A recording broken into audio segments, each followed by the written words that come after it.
#Real Race Talk. It's the Revved Up Sports Show talking local, regional, and national action. Here's Bobby Chaffee and Rodney Rodriguez.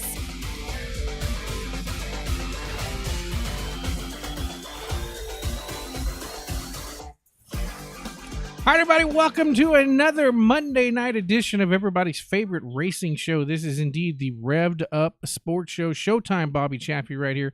The Iceman, Rodney Rodriguez, that's that man over there. Hi, guys.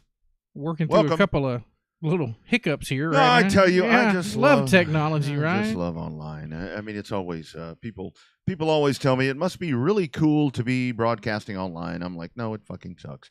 But that's all right. We're often going online is the way of the world right now, and that's a very good thing. So glad you guys are checking in right here. We got a pretty jammed up show tonight. We Eric Tomlinson coming up right around where are we at? I can't do that.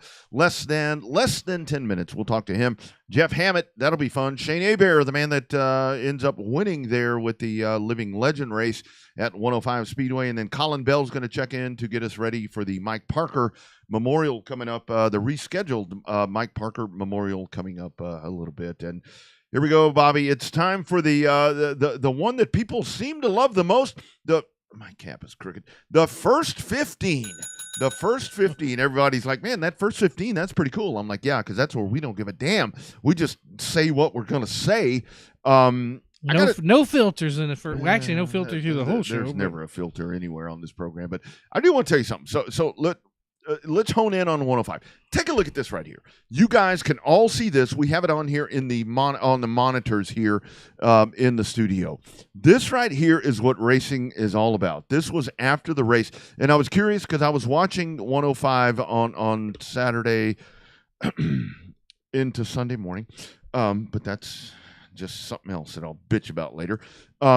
Take a look at this. So that race ends, Bobby. Hebert wins that. He's coming on later. Howard Willis, all these guys stop. Look at that right there. That is a group picture right there. That it's kind of like that Wilkesboro thing back when they had that last race over there. That right there. That was super cool right there. That was a fantastic event. It took way too long, but really cool thing right there that they did. Yeah, I think the added additions of the couple extra classes probably didn't help out a whole lot when you had 63 I guess it was 63, 64 mons. Something like that. Something like that pulling into the back gate. But, I mean, it is so hard on a weekly show when you have to run, 2 C mains to get everything rocking and rolling and set up like that. So, yeah, I don't know, dude. I mean, a hell of a race itself, and then hell of an event. But man, that took a long damn time. It really did, and that's the one thing that we talk about. Yeah, my fault. No, I got you.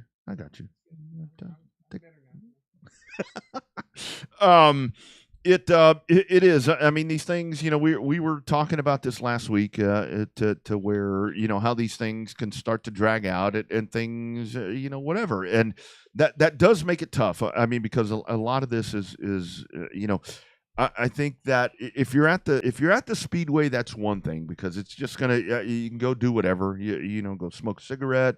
Go get a beer, go do whatever. But I think for the audience that's at home, when you start dragging these things out, I mean, I went to bed like 3 times and woke up and wound up to see the end of the race there with Shane winning that. But it does get just to be a little too much. And again, this is something that I posted something and somebody said, hey, man, you've been out there. You know how it is. My man, Jay Hallis, he's like, man, you've been out there. You know how it is. You stay out there all night. I'm like, and I had to drop my famous line. I'm like, dude, I don't care about being there all night, but I don't want to be out there all night waiting for the goddamn races to start. I mean, the races need to end, and then we'll stay there all night and do whatever. I mean, I don't mind watching the sun come up at the racetrack, but come on, man. It's got to be a little more. And again, I totally get it. I'm not sure. For 105 with this past weekend, I'm not sure they expected that kind of car count. I don't think they did either. I think either way, you still have to run a C main with 50 anything 50 plus. The way it is, although they, the format, I just think that I was actually expecting about 40 is what I was expecting. I was like 30. I thought they'd get 30. And then when I started seeing, Johnny Torres was showing up, and then when I saw A-Bear and all these guys, I'm like, well, wait a minute here. This is a whole different thing right here, because you had a lot of guys from all around the region that were coming in, and again, to honor Howard, and that's I applaud that they had that car count, but I just don't think that the racetrack was ready for that. Yeah, that was just a hell of a lot of cars, and like I said, I don't think you needed to run the other 3 classes running a big event like that. But it's easier to hindsight to say, well, maybe they expected 30 and got 60, right? I mean, so I think that it's hard to blame the track for something like that. Well, and I'll tell you, Bobby, I think the other part of the problem is I don't think they expected almost 30 hobby stocks. I think that's the other thing that we factor into this, with the way everything extended, and you start having to run B mains and C mains and all these different things, with the limited modifieds or whatever you want to call them. I don't think they expected that you were going to have all of that. And hey, I will tell you this. A good problem to have. That's a good problem to have, because you got all these racetracks. They can't get nobody to show up. But for all of that, it was hot. It was hot. And again, great point, Lonnie. Thank you. Lonnie Crenshaw checking in. And I wasn't sure what was happening. A medical emergency in the grandstands. And we had one Friday in Waco. And that's a whole other thing that Bobby, I know a couple of weeks ago, I was talking about, what's going to happen with the water shortage and all this other stuff. You've got to be so cognizant of this happening right now, because it's horrible out there. And but our friends down south, they're finna get rained on. I think maybe. That's right. It'll probably go that way. That's right. It could have. And now that I think about it, I guess it could technically rain at Texana, but I think it's going to be a little too far south. You might get washed out. And maybe. And I never wish a rain out on any racetrack, but if Texana if Edna gets enough rain that they get rained out, man, that's a good thing right now. That's a good thing. It's pretty dry down there. This is horrible, but that really is the thing, because like Lonnie said right there, when you have that right there, I know at Waco when that happened, this gentleman was just cruising up along the stands, and it's like, boom, just fell over, and a woman pops up and she's like, man down. I'm like, huh? And the cars are racing and doing all this stuff. I'm like, no caution. I'm not sure what you're talking about. Man, it's rough. This is really rough right now. And it's an extra pain for the promoters, right? Because that's not only is it extra downtime that we talk about all the time, but it's also costly. That's what they have the insurance for. That was one of the reasons they didn't do Coke Fest, because they had to have heat insurance this year. Yeah. Because the people were passing out last year, and we're definitely going to pass out there in 110-degree heat index. So is that the reason? One of the reasons, and I heard from Bob Cole and Air Rains. Okay. No, I know.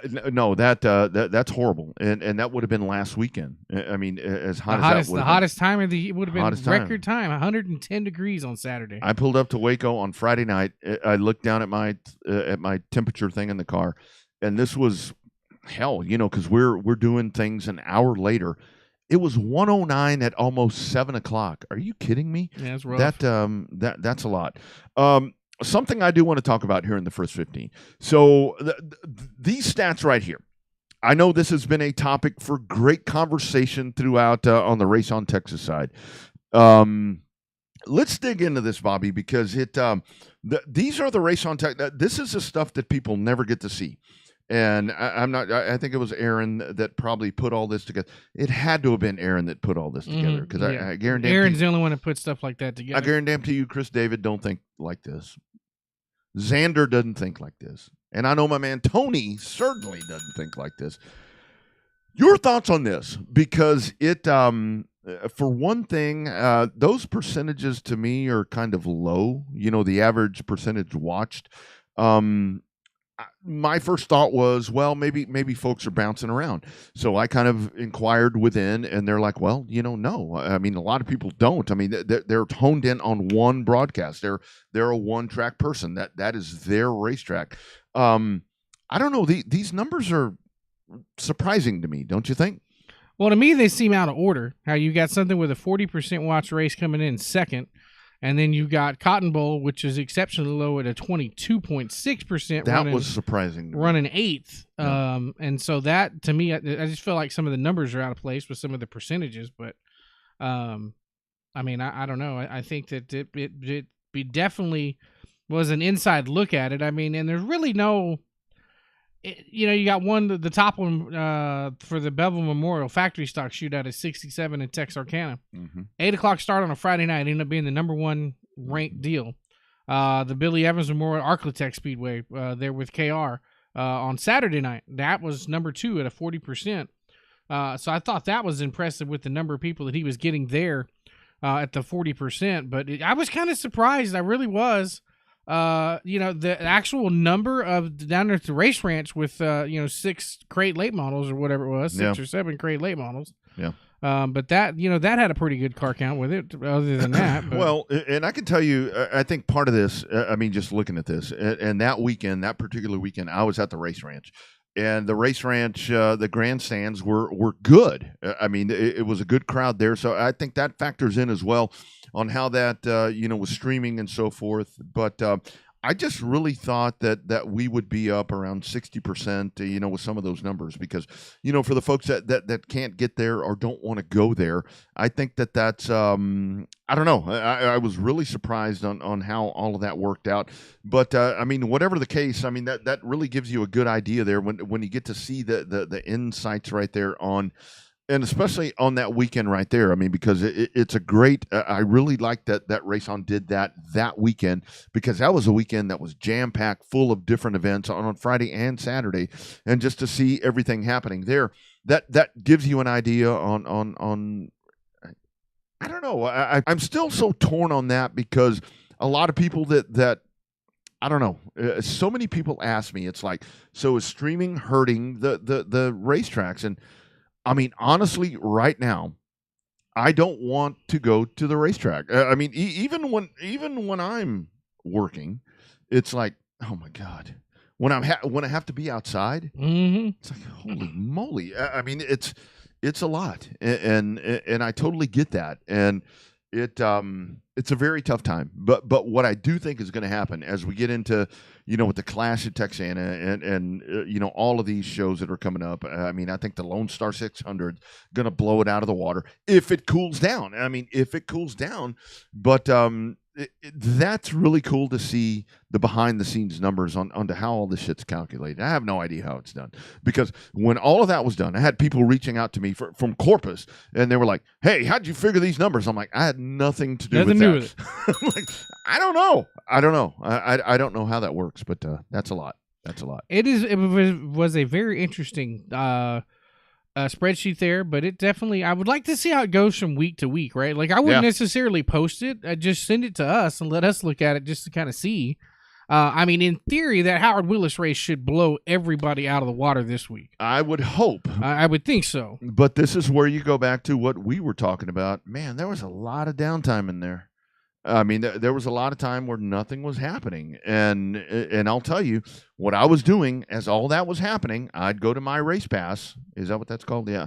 I'd go to the red one, and I'm like, okay, well, they're not going yet. Then I'd click back on. And I'm not sure how these equations figure out or any of that stuff. But I don't know. Lonnie checking in once again. Cotton Bowl, the single spin out. Not exactly sure what the case is right there. Hopefully what you're talking about is in a heat race, a single spin out and you're out. They all say that, but they don't always all do that. I know. I mean, damn racers get back in line and they just file right into wherever's going. I've been at racetracks before where, you got a main event and somebody spins out 4 times. They fucking sit there and wait for the yellow flag and 4 times and finally like, get going. Solo spin and then they get going and they never throw them out. I mean, whatever. And again, I get that from the racer side to where it's like, and again, I think the track owner's probably like, you know what, they're coming over here to race, whatever, let them race. But damn, when you get the same person spinning out time after time and doing dumb shit, I mean, at some point you got to get them out of there. Is my thought on that. Yeah, definitely. I mean, a lot of it's in the race notes. 1 spin in the heat race, you're done. 2 solos in the main or 3 total yellows, you're done. Mm-hmm. Don't see that a whole lot. Be nice if we did, but then you don't want to. It's so hard. You don't want to hurt racers' feelings anymore because they're too damn sensitive now. Yeah, because they'll jump on the old Facebook and throw you under the bus. That's right. That is one of the things. Hotline first time tonight, and this dude ain't throwing nobody under the bus because he jumped out Friday night at Waco. Touring Outlaw Modified Series, dominating fashion. I got to call that race there at the Heart of Texas Speedway. Glad to see him in victory lane. It is our man, Eric Tomlinson. Eric, how we doing, brother? Man, I'm doing good. Trying to stay cool in this good old Texas heat. Dude, this afternoon. Have you figured out a way to do that?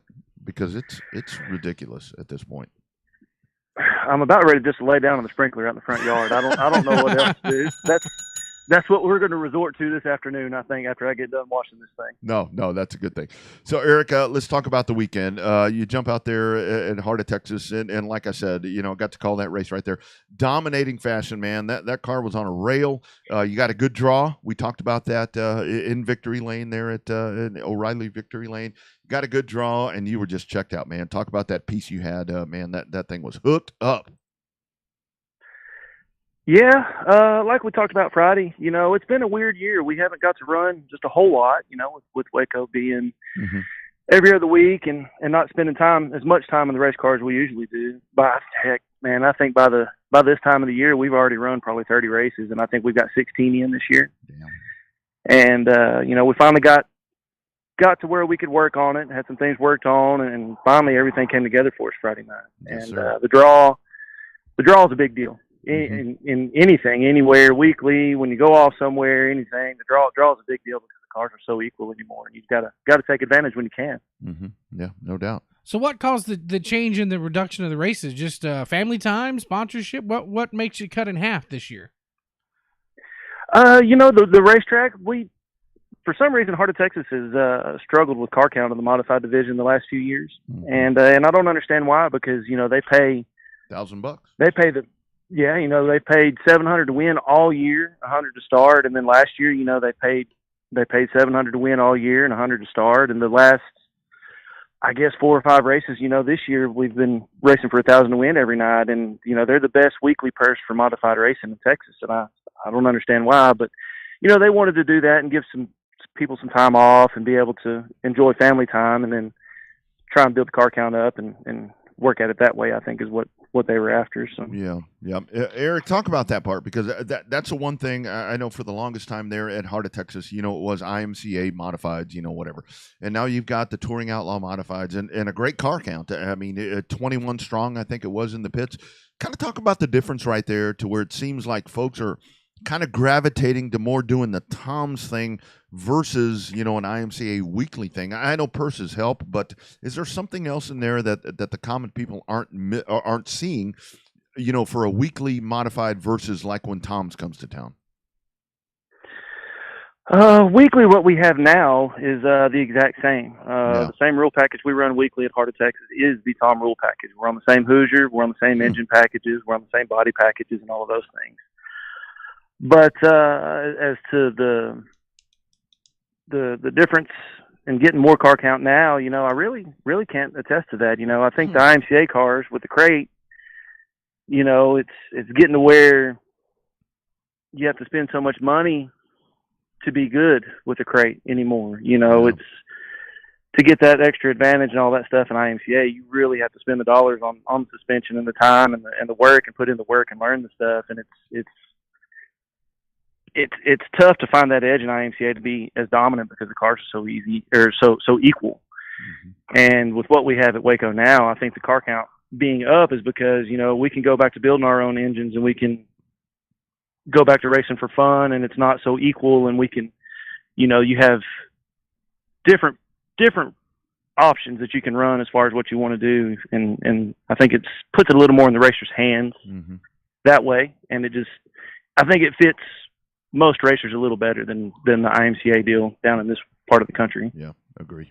So you think that's just for the big mods? I mean, it seems like the guys with the sport mods are, I guess they're trying to fight over USRA versus IMCA rules, whether or not you want the quick change and the spoiler and all that stuff. Is that the way it is with the big mods? You think people are just wanting to go what's easier?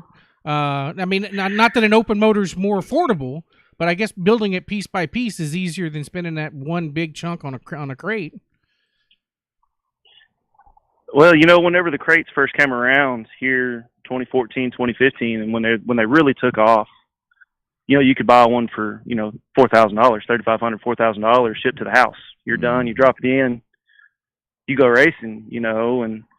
And now, of course, everything's gone up. But the crates now, they've gotten to where they're 7,000, 8,000, 9,000, and when you start looking at spending that kind of dollars, who wants to spend $8,000 or $9,000 on a 400 horse engine when you can spend $7,000 on an engine to make 600? Yeah. Mm-hmm.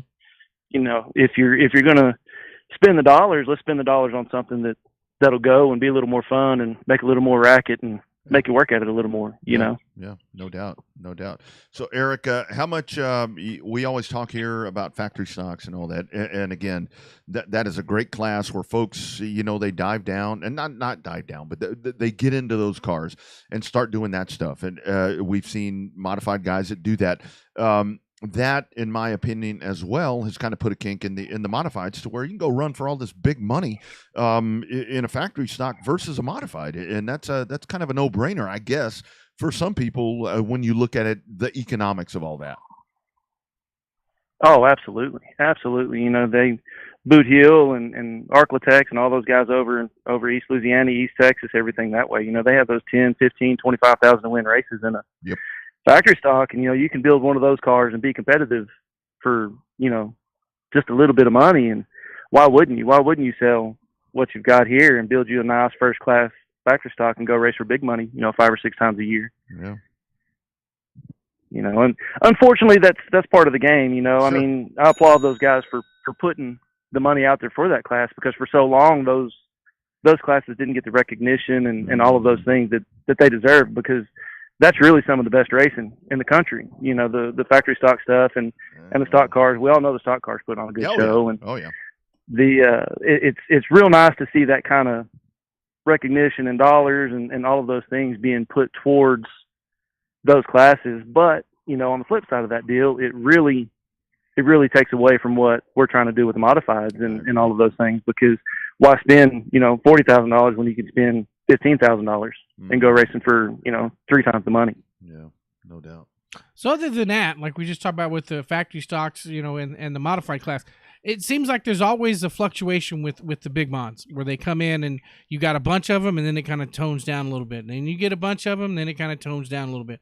Which, are they on the upswing now, or are they on the downswing? And when I say downswing, I'm not talking about in the basement. I mean, I'm talking about in terms of like bigger car count. You go for a weekly show, you're pulling 7, 8 versus, on a good weekend, 16, 18, so to speak.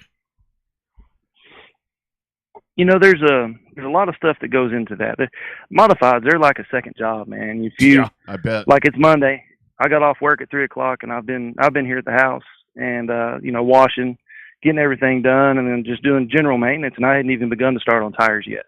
Yeah. And the washing the tires and grooving and stopping, that's a whole nother evening, and there's so much work involved.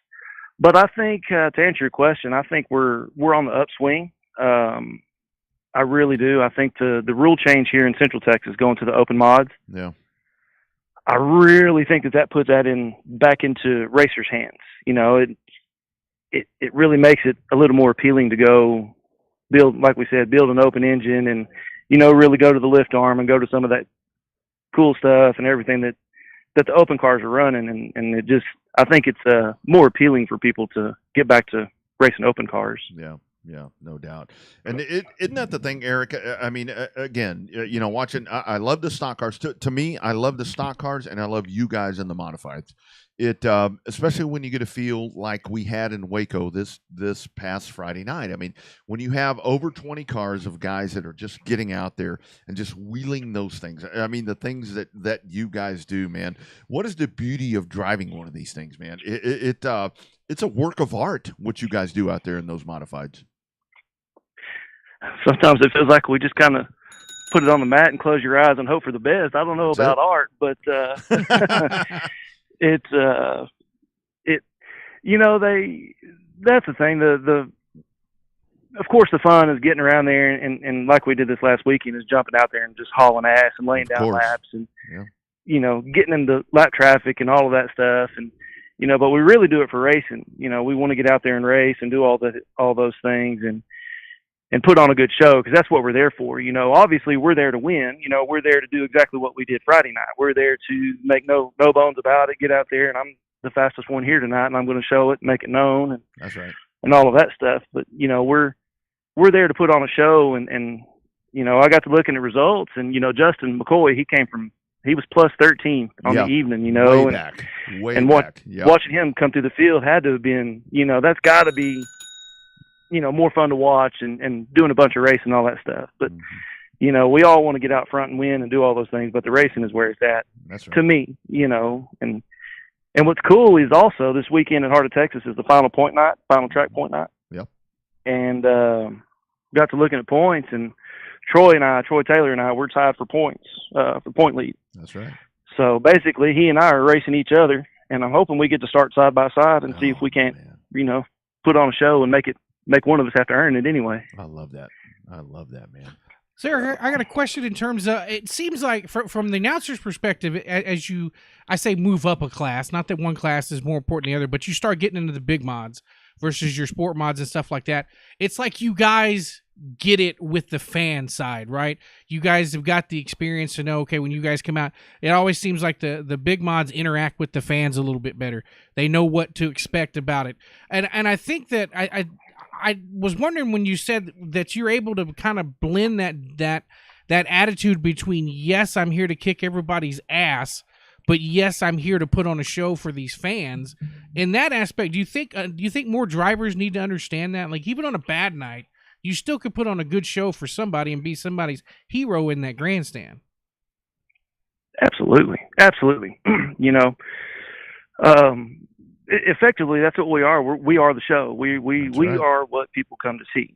And I think lately a lot of people have lost sight of that. Hell, I lost sight of it myself there for a while and got to where it wasn't fun. But it's not about any one driver, any one person. It's about the fans and getting them involved and being somebody's favorite driver and all of those things. And for me, it's the kids.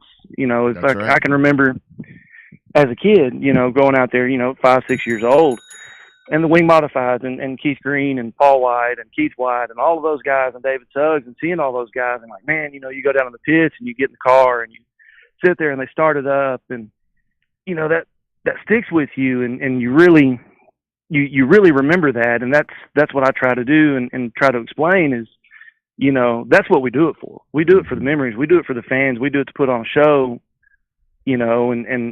and make memories for other people. That's what we do it for. Yeah. Isn't that the great part? I think folks don't realize. I mean, I know for me, I grew up at, Speedorama, Longhorn, whatever you want to call it, on the pavement side. And watching all of those guys and ladies, and then I get to drive. I get to drive on that racetrack, and I get to sign some kid's program and do all this shit that they did for me. Isn't that really? This is our sport. That's why we do this. Winning is great and everything. It's a lot of work, but when it all comes down to it, what you just said right there, Eric, that's why we really do this. It just burns in our heart and our soul, and this is why we love this sport so much. It is. It really is. And we had shirts and we had them made and we did all that, and the best thing is, after the races, they make an announcement. You got shirts, you got hats, go down to the 45T trailer and pick you one up, and you see all these kids, and hell, you don't want to charge them. You want them to come back. You want them to remember it and all that stuff. So, you end up giving your merchandise stuff away to make sure they come back. And that's what you do. You do it to really make sure they have a good time and make sure that it sticks in their mind and everything. And just like this past Friday at Heart of Texas, we had the Kids Silver Rush. Yeah, that's right. And the candy call and all of those things. And, the more we get them involved, the better it is for everybody, because, at the end of the day, we're a show and the racetracks have to make money. And, we're there to put on a show, and we want the fans there every week, and we want the racetrack to be around so we can, so we have somewhere to race. So we have have somewhere to do what we do. Yeah. And so it all goes hand in hand, and it stops at the fans. We've got to make sure the fans are enjoyed. We've got to make sure they enjoy themselves, and it's it's everything that they came to see, because, you know, there's so much entertainment these days, and we talk about the fan count being down and all of those things. There's so much other entertainment. And, you know, especially in Texas, we get late in the year. Like right now, school starts, and football. You know, it's hard to get anybody out there with schoolboy football. You're not gonna beat Texas football. I don't care how hard you try, it's not gonna happen. You know, and but that's what we have to do. We have to try and put on a good enough show and be, you know, heads up enough to make sure that, well, you know what, we got an off week football this week. Why don't we go out to the races and check that out? We have to make sure that they see that and they know that, and they want to come and see all that on their free evenings. Is that's how I look at it. You know, we gotta do it for them. That's right.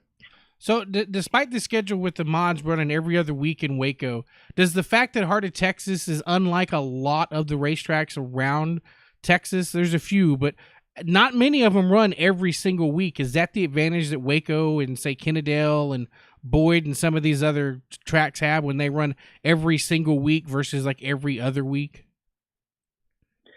I don't know that there's a racetrack that's running every week on mods anymore besides Abilene. I know Kennedale went to every other week.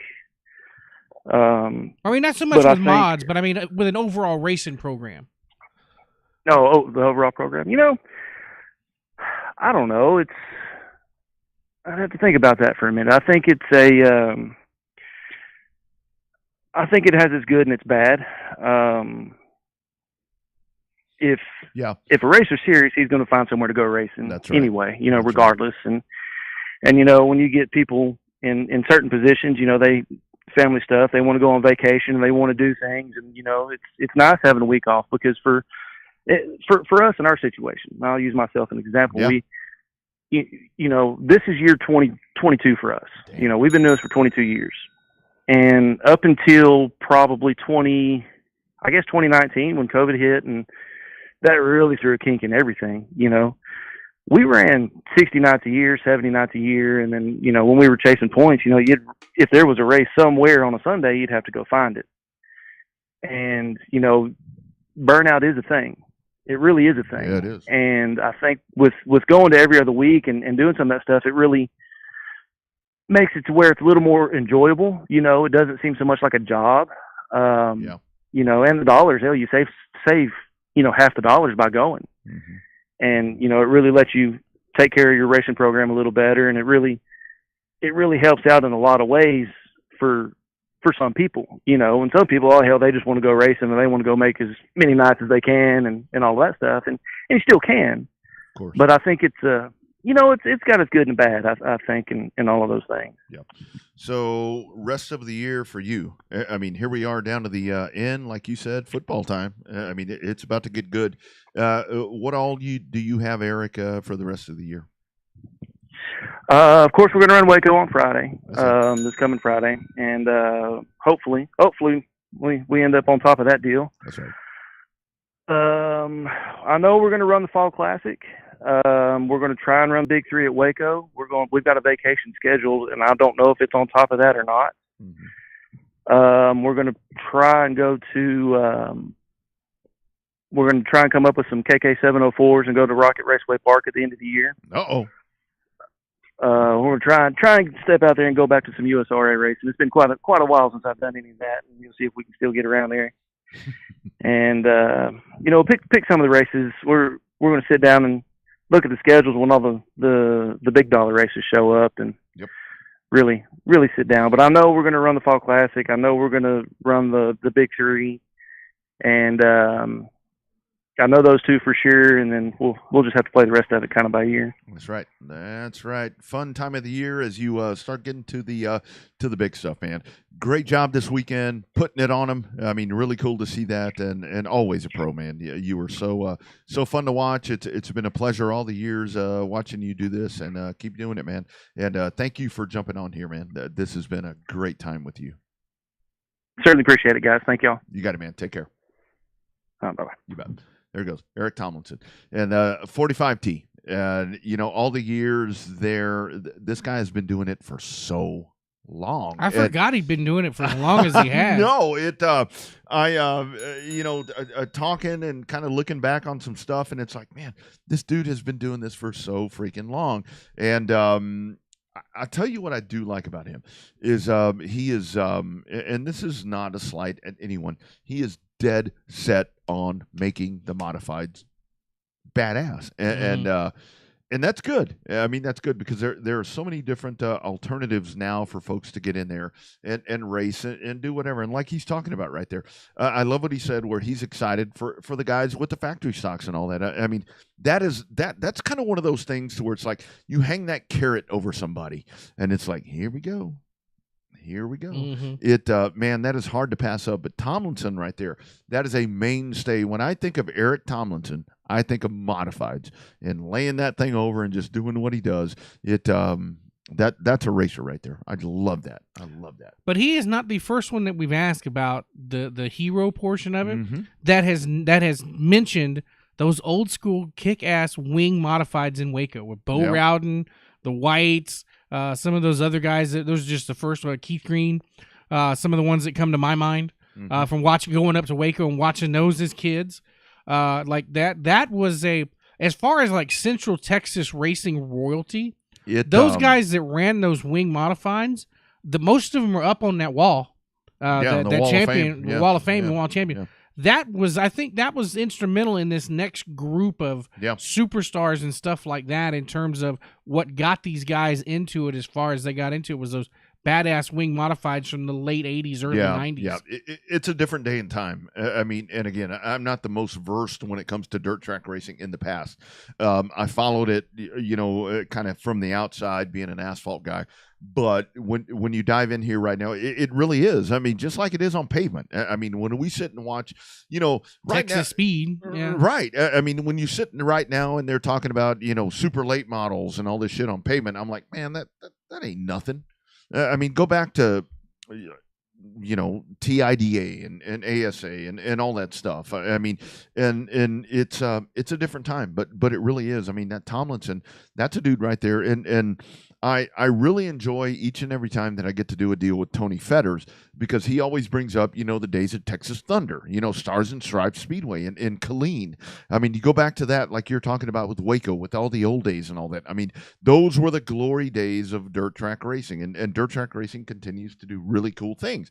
But it really isn't the same. I mean, it's different now, but it's guys like that really carry that torch and really, and especially after, I don't know how many people watched the race. I had highlights to show and I forgot, but he throttled them. He kicked their ass this weekend, and that's good for a dude like that. That's really cool. You forgot the video again? I know. I had it all set up. I know. You were messing with it early before we came on the air. I know. I tell you, man. We got to get a better producer. Shit happens. Producer sucks. We didn't necessarily need the stuff that we had just because of the fact that we had good conversation, which is what I'd rather have good conversation than video behind it. Well, that's a whole thing. I get into talking to people and it's like, man, forget the video. I mean, people don't want to see that. I mean, they want to sit there and hear these guys talking. They want to hear the real stories, and that's what we always do right here on Revved Up. And we're going to the hotline again. And this one, presented by Rogers Dab Chevrolet, GM Performance. My partners over there, they're taking me to Jackson, Mississippi. And it was funny that Eric's talking about GM Motors, and I have to sell them from time to time, but whatever. All right, let's dive in. And this is going to be fun because each and every time that we get to talk to this dude, this is where we get to the unfiltered, the raw, all of this stuff. We just talk racing. My man, driver of the Lucky 13, it is Jeff Hammett. Jeff, how we doing, brother? What's up, fella? My man, we're doing well, man, trying to survive the heat. Dude, I reached out to you because, and we can talk about racing and all this stuff. I love the post that you said because I was so concerned when the KK 704s and all that stuff came about. I'm like, that's the end of the factory stocks. It's going to be all jacked up. Dude, your post is so spot on. Everybody's going back to the slicks, my man. What's going on here? And when it happened, there was so much drama and chaos, and everybody was talking about it's the end of factory stocks, and now we're back right started. The KK's pretty any better than the slicks, and matter of fact, they're not as good in the slicks. Yeah. So, people run their mouth just like me. We think we know it all, and then we have to backtrack. And that's how it goes. Yeah. It's called dirt track racing for a reason. Yeah, stuff happens. Stuff happens. So let's Yep. talk. Let's talk about the factories. The one thing there, we were just talking there to Tomlinson, with the modifieds and all that. It really does seem like no matter what, folks that call for the end of the factory stocks, that's just a badass class. People want to get out there and race, and it really seems to be thriving at this point. I mean, I don't know who can dispute that, because you can go to any track any night, and if it's not the biggest car count, it's the second biggest, and it's probably the best racing each night. I know, y'all were talking to Eric, and those modifieds have been putting on a show lately too, but yeah, this has been going for 20 years with the factory stocks. And, the big deal back when they introduced the KKs, nobody, I think some people were fooled at the beginning, but it's all about money. Yep. I mean, we're getting slicks used, and nobody's making money on it except a few guys who are making that long trip to North Carolina or wherever they're getting them. And, somebody wanted to capitalize on those KKs, being sponsored by USRA, and certain people were benefiting from it. And there's nothing wrong with that. I mean, I give credit to anybody who can make a dollar, but yeah, when it's all said and done, it's not better for racing. It's not better for the factory stock racing. Mm-hmm. No, I agree. And isn't that the great thing? I mean, no matter what happens, in my opinion, watching factory stocks all around the state and the region, man, it's only fucking gotten better. I mean, it's like you get guys that race. I mean, it doesn't matter the racetrack, and even I talk all the time about guys going for the big money purse or whatever. You can find any racetrack on any freaking given Thursday, Friday, Saturday, Sunday, whatever, and people are showing up, and it's a lot of cars, and they're just doing a damn good job of putting on a hell of a show in a stock car. Oh, absolutely. I mean, and that's not just factory stocks. It's all classes. I mean, that's right. You're right now. I'm a fat guy. And I'm 51 years old, so I'm hot, and it's every day I'm hot. And if I could race some underwear, I'd probably be a lot better off. But they don't allow that right now. Yeah, that's right. So I'm talking to y'all in my underwear in my shop right now. Oh goddamn! We should have done this on Zoom. Man, oh, you didn't want the lizards to come out of the works. Well, we're in our underwear too. That's why we have a desk. Nice. It gets hot. It gets hot in the studio with all these extra lights. I can imagine. Yeah. So talk about your season so far. I mean, obviously you've had ups and downs, and all that. Talk about your season so far. How? I mean, we're getting towards the end of it, but describe your 2023 season in a whole right now. We haven't had as many wins as I kind of expected or wanted, but I racked up. We've been to 15 or 16 tracks and finished in the top 5 everywhere we go. Mm-hmm. And had opportunity to win a couple of big shows and had some unfortunate incidents. Mm-hmm. But it's not easy to there's guys who stay at a track and they're dominant at that track. Yep. And they go somewhere else, they struggle. It feels good to be able to take this car and compete at the front no matter where we go. Mm-hmm. So, in that aspect, I think we've done pretty good. I feel like we've gotten better from each year from previous years before, but we still got some work to do. Yeah.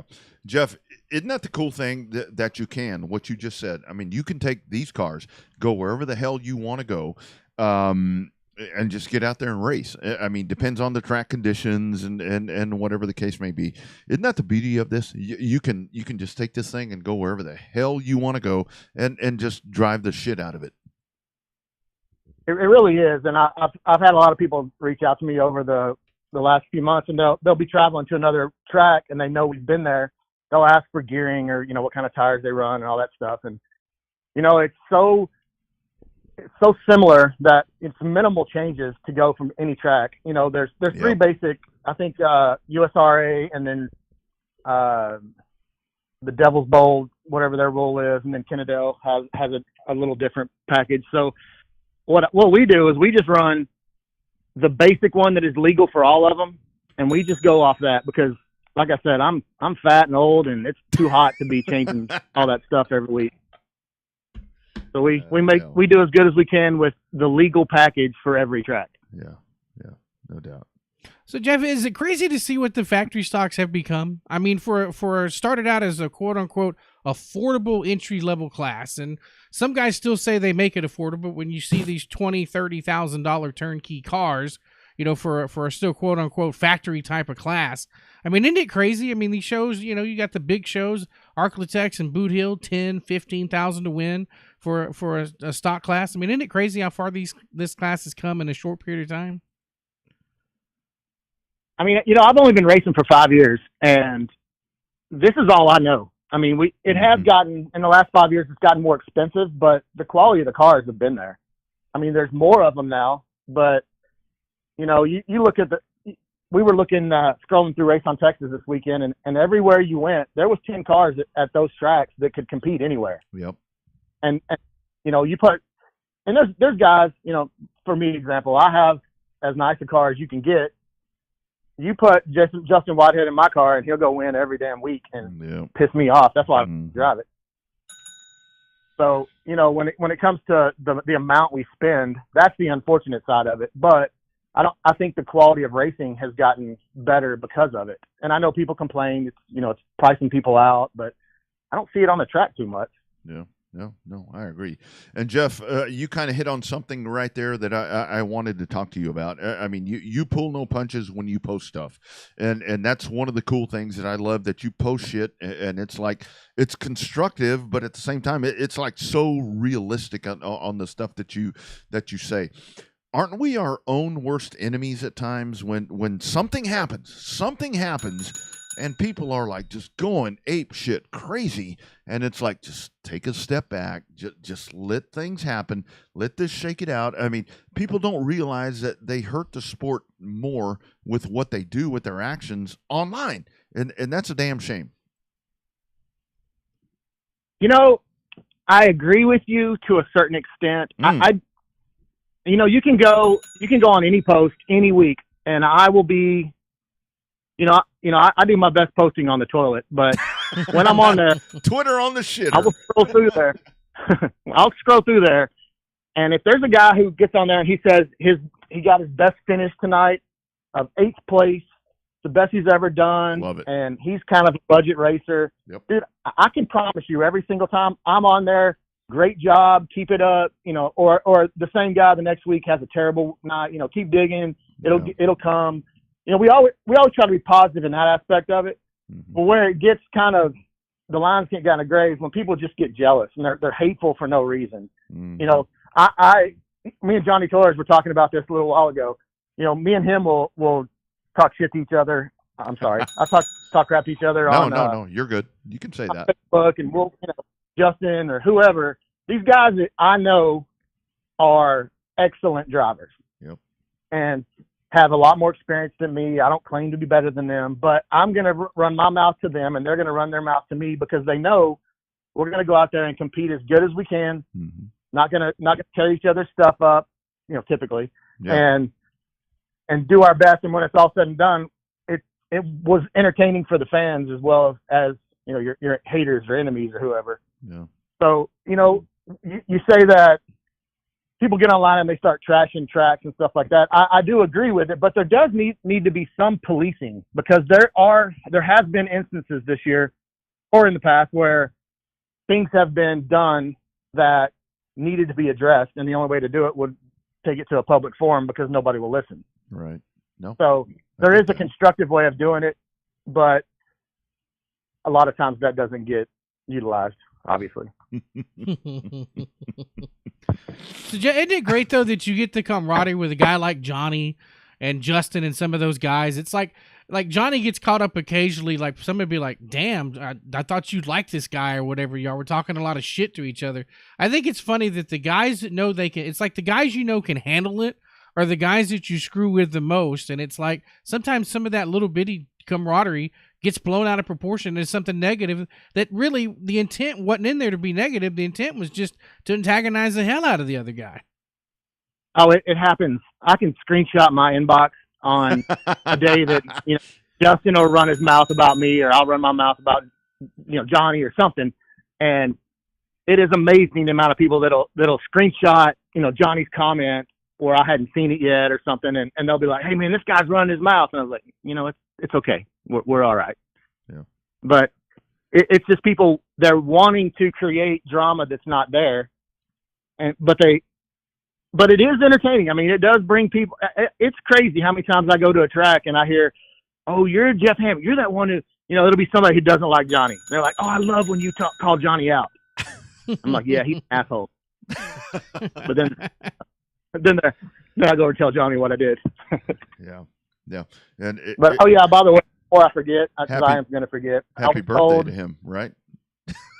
I was told to tell you guys that Alan Alexander taught me everything I know. Oh my God! Okay, that explains it. That explains it right there, because that dude right there. That's okay, I get it now. I suddenly get it. But isn't that the cool part? I mean, it's like people read shit, and it's like we really do all like each other. I mean, for the most part. Yeah, well, shit happens on the Oh, there's racetrack. some people that I can't stand. Don't get me wrong. Oh, dude. They're probably on one hand, but there's a few that I just think are trash. I can't stand cheaters. Yeah. Not just in racing, but anything. I don't like cheaters. Yeah. And that means a lot to me, and I hold it dear. I'm a grandfather. I've got a daughter and a son that mean the world to me. Yeah.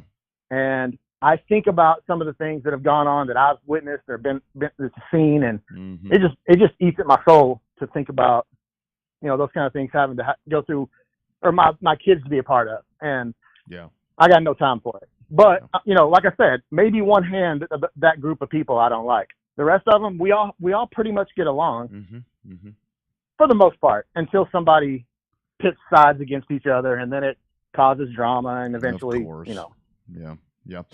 And that's a weird part for me, Jeff. I mean, all the years that I raced, there were guys that I could not fucking stand them.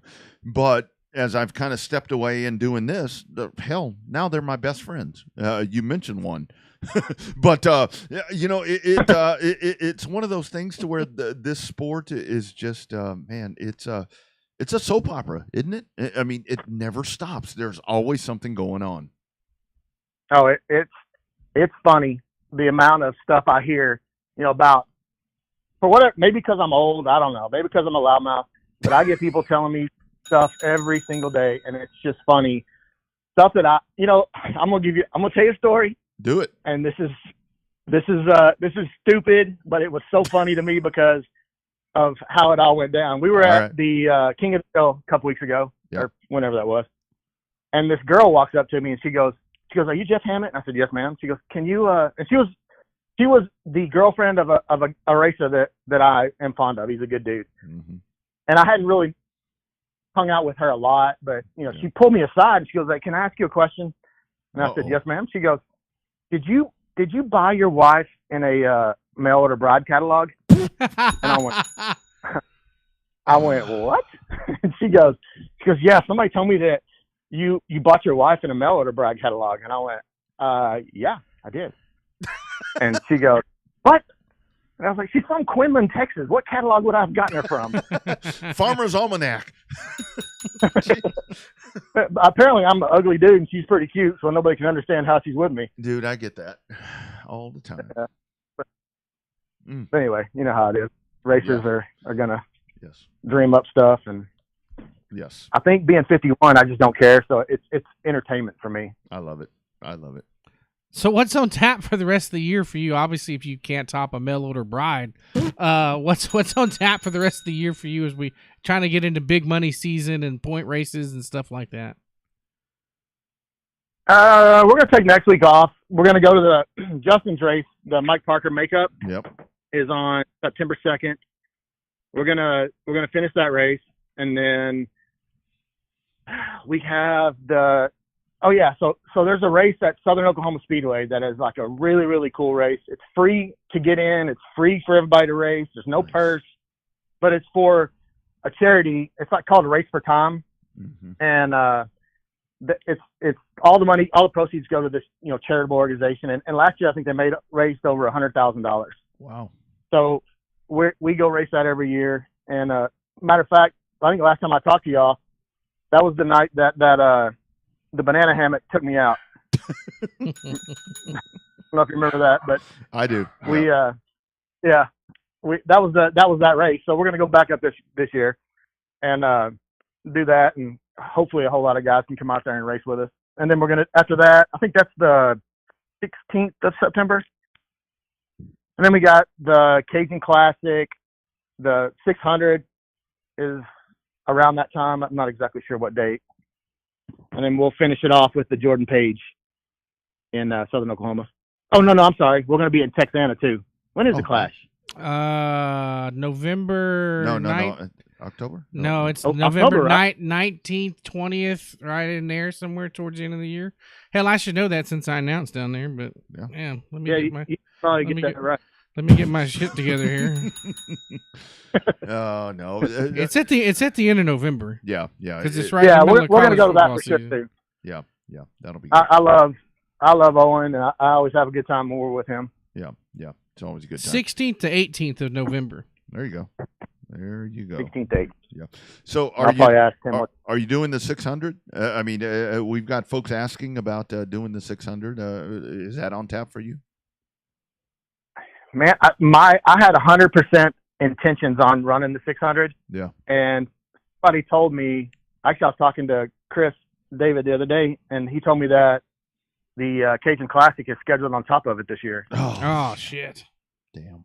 Yeah. So, I mean, that's kind of our Super Bowl of racing. And, you know, I promised I was going to go. So I'm going to see what happens. Yeah. We may have to make an executive decision. Yeah, no, totally. But my intention is to go, so we'll see. Yeah, no doubt. Jeff, I love what you do, man, being on the racetrack. And what I love that you do, because I do the same thing. I post shit to try to get people engaged. Piss people off. Maybe some people like what I say. Most people don't like what I say. But, dude, I love what you do. And, man, it's get them engaged, man. Let them know what we're doing, man. This has been fun having you back on here again. Yes, sir. I appreciate it. You guys do a great job, and I appreciate all y'all's support. You got it, man. Take care. We'll see you soon, my friend. Yes, sir. You bet. Take care. Thank you. You bet. There he goes. That dude right there, I love. He posts stuff, and it's like, oh man, here we go. I just, it's kind of one of those things, and because you'll screenshot it and send it to me, and I'm like, oh man. shit. I know, and it's one of those things to just post things, but kind of, you know, he like I said about the carrot thing, he kind of hangs that thing above, and it's like, okay, he knows what he's doing, and that's great. I mean, I love that so much. Need a lot more dudes like that. That's really cool. Yeah, I mean, it takes everybody to go around. I mean, you got to have somebody rattling the cage. Mm-hmm. You always have to have somebody rattling the cage. In a like he said, not everything is constructive. That's right. By no means, not everything's going to be constructive. But at the same time, there's got to be somebody rattling a cage to make sure that the cage stays intact, if you will, right? Shake the cage, make sure all four corners are on it before you get some people in there and tear it up. Yeah, and I think what he does so well is he kind of hones things in, because it's like things like the whole thing with the tire thing. I mean, with the KK704 and the slick, when he posted that's why I reached out to him. I'm like, okay, he is like diving into this because everyone wanted to do that. Everyone wanted to run that racing tire, and he is being here saying, hey, what happened? And that's a constructive jabbing. Mm-hmm. It's kind of he's kind of being an asshole, but at the same time, he's telling the truth. That's right. Absolute. Sometimes people can't handle the truth. I know, and that's the best part. I love that about him. He just kind of calls it like it is. Yeah, it's great, and you got to have more of that. But at the same time, you don't want to shake the cage too hard. Mm-hmm. But no doubt about it. All right, hotline again, man. We're just blowing through the hotline. We're going up north, I guess it is for us. And man, 105 Speedway, what a scene that was. You know, we posted that picture right there. Man, a legend. You had that 105 picture. There it is one more time. All of the drivers out on the racetrack. The man that wound up at the top of the heap after that race, it is, man, Shane Hebert in the number 9, dominating that limited modified feature race. Shane, how you doing, man? Doing good. Dude, Man, we'll talk about winning that race, at some point, but just kind of walk us through that night. I mean, you and Howard have raced together for a lot of years. Like you said, half of his career you have raced with him. But how cool was that to be a part of that night, celebrating him there at 105? Oh, it's awesome. I mean, if I can have half the career he has, it would be an awesome feat. So, no, just to race with him as many years as we did, and just me fortunate enough to win it. I don't think nobody would disagree that it would be a bad thing. So it was just a perfect night for us. Just drew good and ended up starting where we needed to start, and had a good enough car to pretty much hold them off. Yeah. So we just kind of bided our time and did what we had to do. No doubt. So Shane, my question about that race, obviously a lot of people were there to support Howard. A lot of people were there to chase the money. In terms of a kind of a mid-season, maybe late season purse that's that big, that's going to pull a lot of cars from a lot of point races, is that, I mean, with the fact that there were that many cars, was that pretty cool to know that some guys chasing points were actually even out there, trying to compete for that big of a purse this late in the season? Yeah, I mean, as soon as when they ended up posting this deal, I said, man, there's going to be at least 60 cars there, because Howard's just been around racing for so long. I mean, anybody that's probably over 30 knows who he is that races. So younger generation may not as much, out of the Houston area. But since I've started going with my dad in probably 87, 90 person, so Howard was there racing with late models, and he was the guy. He was up front all the time, and then for us to, I started racing in '98, and we ran Beaumont. Him and John O ran Beaumont every Friday night, and you run up front with them, you were doing something. So for all these years, for us to just run together, I mean, we didn't race together every weekend, week out, right. But when he came, or when I came there to them, you knew he was the one that you had to race for. Yeah. For the win. Yeah, Shane, I'm curious, throughout the night, I mean, I'll talk to Howard here at some point. I haven't reached out to him after that. Did you talk to him throughout the night? How was he? I mean, everything that was going on there, I mean, everything at intermission, I mean, to get some emotion out of Howard, it had to be one of those things to where, I mean, I was waiting for him to break down or whatever, with Lisa and everything. How was he? That, man, that's a hell of a feat right there, what he accomplished. Yeah. We didn't talk to him till actually on the front straightaway, and then we went after and talked to him at his trailer. But yeah. Howard's been always a good guy, just never down. I mean, he's always just go, and yeah. He's never really said anything bad to anybody that I've ever heard of. We've never had any issues. We raced side by side plenty of times, and never come to anything that we had a disagreement about. If we did, we talked about it, and he said his side, I said my side, and we agreed that, we'll work on it or whatever. But yeah. He's never been a guy that just dogs anybody down to the ground. So he's just an upbeat guy. Yeah, no doubt. So Shane, part of that deal, one of the things about that race was it was just cool that it was a living legend race instead of a memorial race, right? Versus see some of those. That was cool to see Howard get a much deserved accolade for his career. But let's talk about you showing up for that race. Now, when it was kind of funny, I say not funny, in kind of an awkward way, that when they were talking about the heavy hitters that were showing up, the first guy they mentioned was you. They're like, well, Howard's here, but Shane's coming to kick our ass too. So how does that rank on your scale? I mean, are you humble like Howard? And know that when you show up, you're one of the guys to beat, or you have that little bit of a chip on your shoulder to say, yeah, I'm here to kick ass? Or talk about you and your personality as a racer when you show up to these big shows. I mean, basically like every competitor should be. We definitely go there to win. So for me to kind of be the mid-range guy, I've been doing it for 25 years, so I'd imagine I'm kind of in the same how I felt when I seen Howard when I first started. I was kind of, now I'm maybe kind of that guy, Mm-hmm. We do win some, we won some big races in my career, and definitely everywhere we go, we try to run up front. And so I don't know, it's just, I just take it as a next race. I don't really get into it too much of, I'm the guy to beat or anything like that. I just, I'm there to win the race, and if everything works out, hopefully we get it done. So I guess some people look up to me like that, but I don't see it in my eyes. I'm just another competitor there to win some races. Yeah. So your race car this weekend, I mean, you guys were spot on. I mean, you take off in that, and again, you know, with the draw and everything. I mean, with heat races and all that. But I mean, there was never really a doubt in this thing when you guys took off. I'm like, Hebert's going to win this thing. Just kind of talk about how all that came together for that car, because you were fucking hooked up. There's no other way to put that.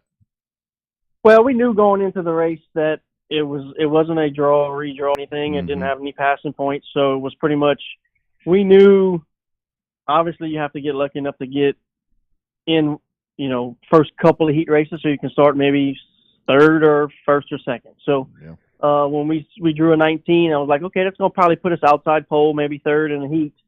And then when the heats came out, you know, we just was in the third heat and had a good start, and then, you know, checked out from the heat race. So from there, it was pretty much just, if nothing falls off the car or anything goes crazy with it, starting on the pole, that kind of track, you know, it was kind of, you know, it was rubbered, but it, you know, you could still race on it. Sure.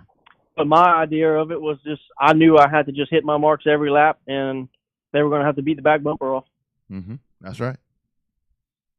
So do you do extra? Do you treat every race as a big race? Are you nutting and bolting this car a little bit harder because it pays, you know, $3,000 to win versus, you know, $1,000 to win at a normal track?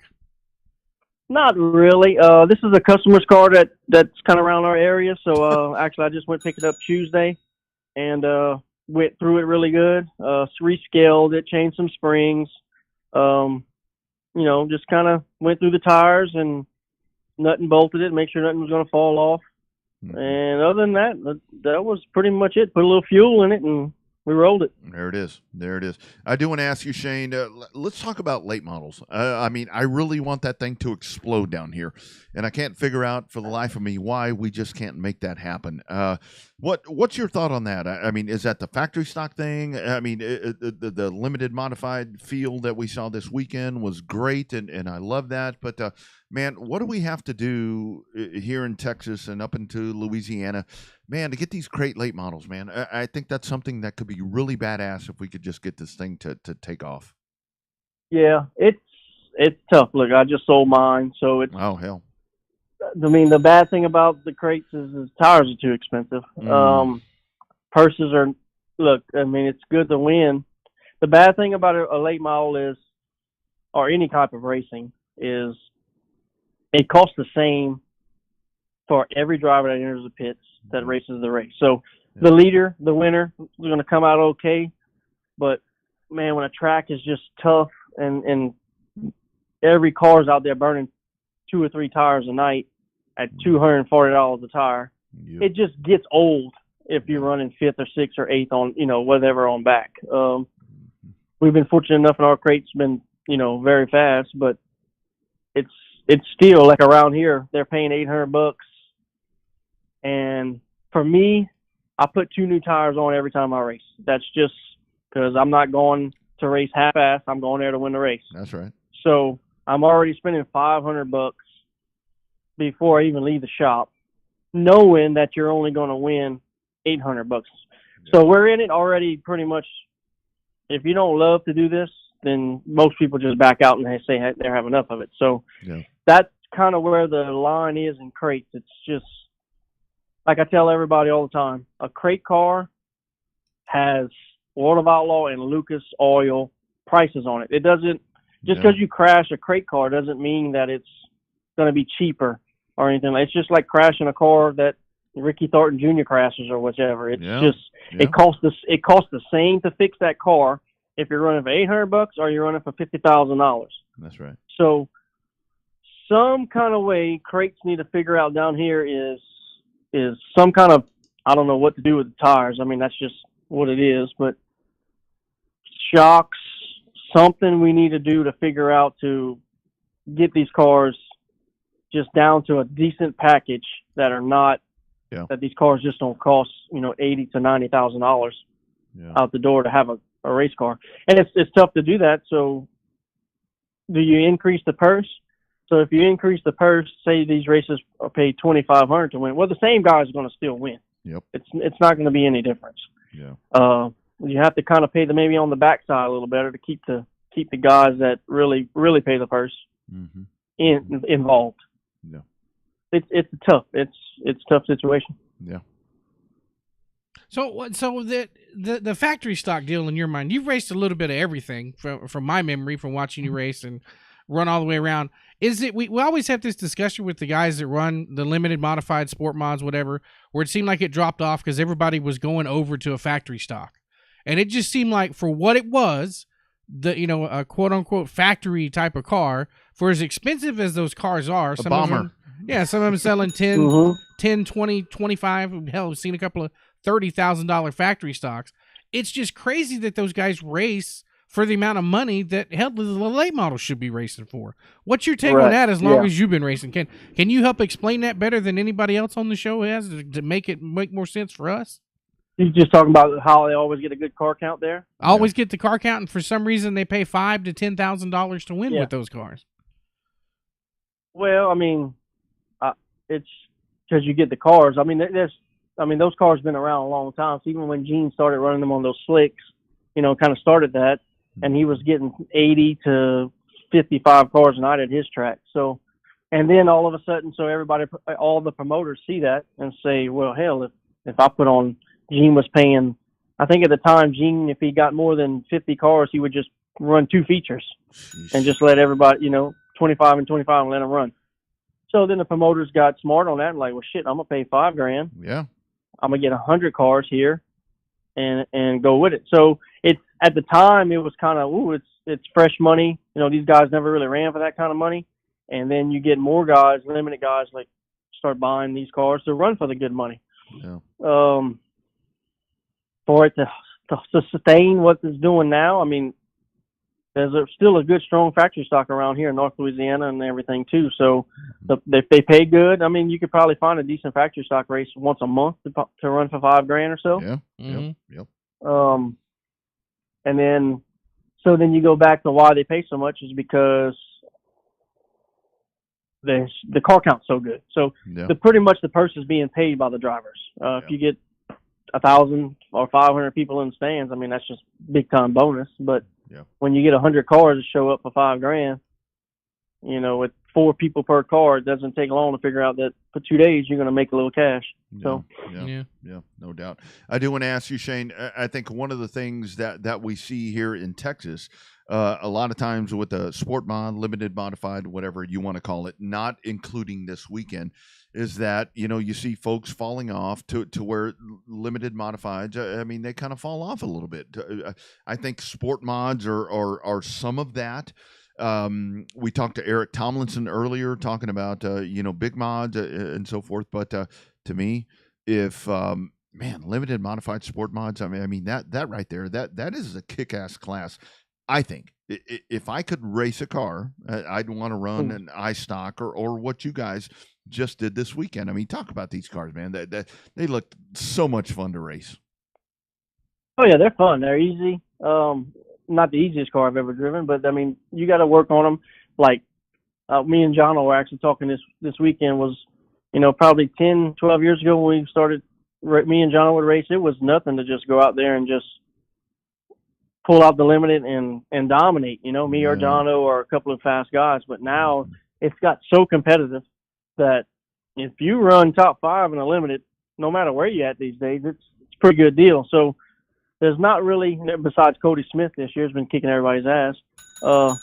You kind of get not the same guy winning, which is good. And I think that's what keeps the sport alive, is not just the same guy just dominating every weekend and everybody kind of gets, frustrated and gives up. But so they're so competitive.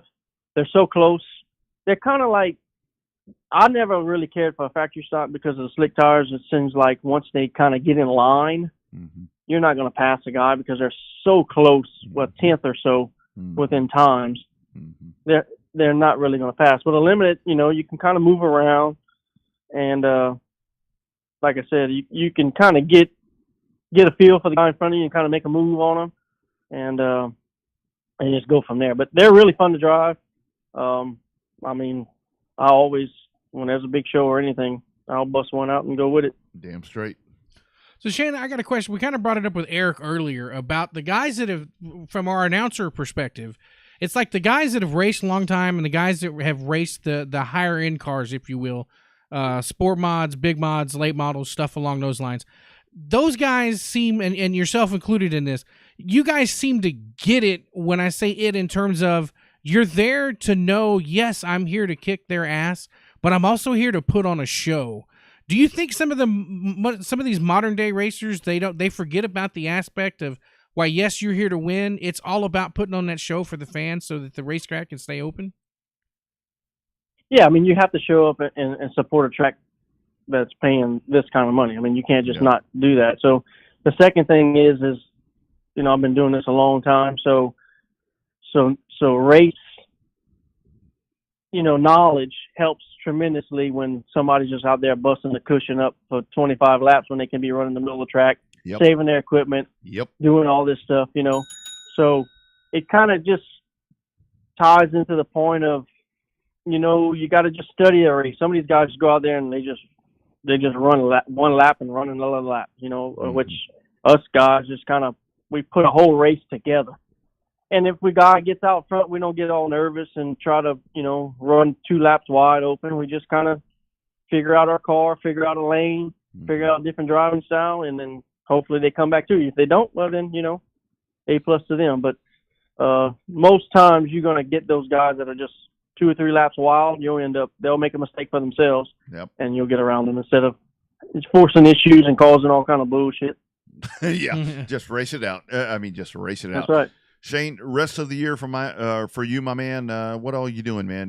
You said the late model's gone. What you gonna do the rest of the big race season is here? Where are we gonna see that number 9? We're gonna be racing a few times up north in Boot Hill. Nice. So we got the B mod that we're kind of trying to transition into the limited. Yeah. The car I ran this weekend obviously had to be a full sport mod there.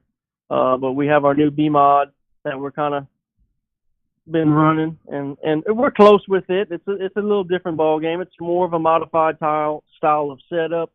Takes a little more different driving style than a limited. So I kind of got to get back into that mode of keeping it straighter, driving on the right front a little harder, and figuring it out. But this sport mod this weekend kind of changed my plans a little bit on how we're gonna do things, but. At least for the end of this year. But no, we're going to stick with the B mod and work on it. So we'll be at Boot Hill for the Derek Grigsby, or his father, for the memorial race there. That's right. And then we'll do a couple more races. I'm not really sure. I've probably got about 3 to 5 more races left, but we got a few other things in the works that we're working on for next year. So we'll that'll come out probably end of September, and then we'll see how next year goes and see what we can do. That's right. You guys all hanging out in Victory Lane at 105, dude. That had to be so cool. I mean, especially that was definitely a cool deal. Tell me about that. Dude, I wasn't expecting it. You know, I got out the car and I was, I think me and the announcer guy was kind of bullshitting, and then all of a sudden I look and I see all the cars still just off of Ford standing there. I was waiting for them. I was waiting for them to go to the pits, and I'm like, where the fuck are they? So I was like, okay, should we stop talking to let them go by? And and then after that, he said, no, they are going to, get on, take a picture with you. So once we did that, that's a really cool deal. I would have never thought about doing something like that, but definitely a cool deal. And something, to win the race like that, a inaugural race like that, if they're going to keep on doing it, I'm not really sure. But if they only do it once, that's cool too. But it was, just an awesome deal to celebrate Howard 50 years. And hopefully one day, if I'm still racing in 50 years, if I still have the dedication that he does, I'll maybe somebody will put one on for me. Damn 25 straight. more years. Damn straight. Where'd you put the belt, dude? Have you got it already hanging on the shop wall? Or that's got to be a unique trophy for you, huh? Yeah, that one's definitely not going in the shop wall. It's going in my office. But no, I have a spot for it in my office. I was supposed to do it today, but I ended up having to get a car off the jig and finish welding up so we can bring it to the powder coat and get it done. But we'll work on that tomorrow, get it hung up with the check and the belt right on top of it. And I'll take a picture of it and send it out and see how it looks. But yeah, definitely one of the coolest trophies, coolest events that I've been to for sure. You know, I've raced a lot. I raced a lot of tracks and won some cool ass trophies, but that one's definitely going to be the one that, you know, just closest to me because I've won some memorial races and done these things and not really. I mean, I maybe knew the person or knew the family, but not near as close as, you know, this event this weekend with racing with Howard for 25 years. So definitely a different race and a special race that I'm going to look up every day too when I see it. So yeah. I love that, Shane. Watching you get out of the car, you're like, somebody put this damn belt on me. It's like, you know, guy comes over trying to put that thing on. It was kind of hanging down, whatever. But I mean, really special right there, dude. That was glad you won that, and glad that you've raced with Howard for so long, and he as well. It seemed like Howard was so freaking happy that you won that race, and that's Howard Willis. I mean, just talk about that. I mean, you know, Howard came on this show and told me he was going to whip my ass in a hobby sock, and he did. But that's just the way he is. He's just a good freaking dude. Yeah, he's knowledgeable. He knows dirt racing's been around so long, and he's transitioned so much. He has. Like we was talking after the race of where he started, how the cars have changed so much. You know, when I started, the cars were pretty close to where they are now. Obviously, we have, you know, better motors and shocks and stuff like that, but it's still the same kind of concept car that we've racing. Right. But when he started, I mean, it was just junkyard cars. You build your own shit. You pull it to the yard, and you work on it, and you figure something out on yourself. Like he said, there's no phone call to make the chassis guy. You did this, and you built the car, and you hoped it worked, basically. Yeah. And you went to the track, and if it didn't work, you changed it up for the next week. That's right.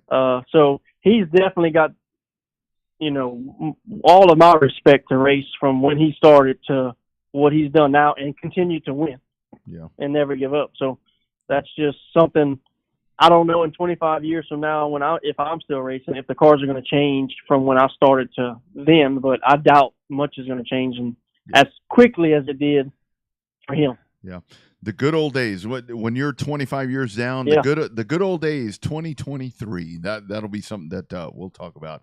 Shane Hebert, way to go, my man. Great job. Keep doing it, dude. And thank you for taking the time to climb on here this evening. And dude, pleasure to talk to you, my man. Yep. Thank y'all for having me. Appreciate it. You bet, man. Take care. All right. Bye. You bet. There he goes. That it was so cool right there. I mean, and to me, I mean, I don't care who won that race. I wanted Howard to win that race. But when you had somebody that won the race that had been so, you know, acclimated with Howard, I'm like, okay, that's cool. a good cool. second, right? Like you wanted Howard to win his own race. So that'd be pretty badass. Right. That'd make national headlines in different newspapers and racing websites across the country. Right. But you get a guy that's got the pedigree of Shane, that has the knowledge of the racing and you know, knows Howard. I wouldn't say as well as anybody, but knows, you know, has raced, like you said, raced against him for 25 years. That's a cool A1 to pop in there in the victory lane. Yeah. And it seemed like it was a relatively popular win because Shane's a likable guy. That's the whole thing. He's kind of like a Howard Willis kind of guy. I mean, and that, you know, if Ty Gibbs would have won that race, I'd have been like, yeah, whatever. Or a Ty Gibbs type is what I mean. But to have an old school dude like that, a grinder. Shane Hebert is a grinder. That's pretty fucking cool. Yeah. If Howard couldn't win it, but I tell you what, Jared Maupin was coming too. But that would have been. He needed a better draw, and him and Shane, like if he got a little closer, oh man. Well, and the whole thing is, I heard in that post race interview, Hebert said, "Well, you know, I was helping Jared. I may have helped him too much." Yeah. Good dude right there is that Maupin kid. He knows what he's doing. You guys hang around. We got one more. Mike Parker Memorial coming up. We're going to talk to the dude that will be on the call of that. You guys know him. It's Colin Bell. That's coming up. Man, what a Monday. Monday been flying by, and we still got more to go. Monday! You guys hang around. It is hashtag Real Race Talk, hashtag Unfiltered, hashtag Show Day, the Revved Up Sports Show. Stick around.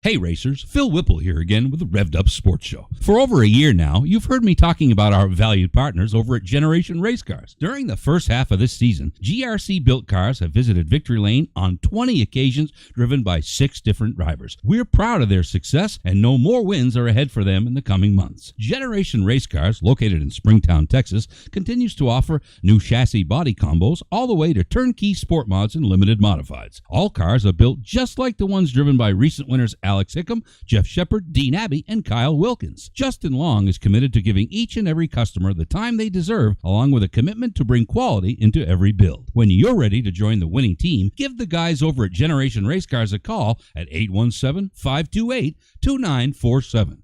Take your racing program to victory lane with Team GRC. You guys, Rodney Rodriguez from my friends at Rogers Dabbs Chevrolet in Brandon, Mississippi. A lot of folks looking for those GM crate engines, whether it be the 602, the 604, much sought after, whether it be on dirt or pavement, lots of different places that you can run those crate motors. My friends here at Rogers Dabbs Chevrolet GM Performance Parts, they're going to give you the best part or the best price that you're going to find in the country. Check out my man Ryan Polk, 601-824-5457, or hit up rpolk at rogersdabbs.com. Get in touch with him. Let him tell you how he's going to get those engines to you. I mean, take a look right there. I mean, they're in stock. They're on the shelf and ready to get to you. Sealed crate GM engines. You can scan that QR code, and I promise you, you are not going to beat that price. Best price in the country. Rogers Dabbs Chevrolet GM Performance Parts in Brandon, Mississippi. Check them out and tell me you heard about them right here on the Revved Up Sports Show.